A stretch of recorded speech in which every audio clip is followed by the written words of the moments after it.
যখন আমি শুধু ওঠা দেখেছিলাম তখন এটা প্রাথমিক অবস্থান, এটা অন্তিম অবস্থান। যখন আমি ওঠা নামা একসাথে দেখব তখন এটা প্রাথমিক অবস্থান। যখন নেমে আসবে তখন তো এখানেই নামবে রে বাবা আমার। একটা বলকে তুই ছুড়লি, নেমে তোর হাতেই এলো, এতে বলে স্যার পাশে এঁকেছেন তো আপনি।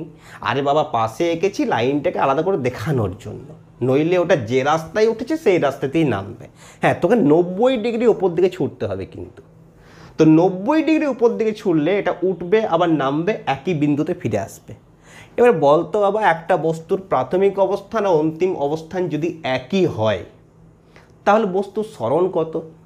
তুই বলবি স্যার এটা 0, কারণ বস্তুর প্রাথমিক অবস্থান অন্তিম অবস্থান একই, আর সরণ মানে প্রাথমিক অবস্থান থেকে অন্তিম অবস্থানের মধ্যে যে সরল রেখা, এটা হচ্ছে সরণ। তো এখানে তো সরল রেখা টানবো কি, এটাই প্রাথমিক অবস্থান এটাই অন্তিম অবস্থান, তাই এই যে সরণ দেখছিস এটা হবে আমার 0।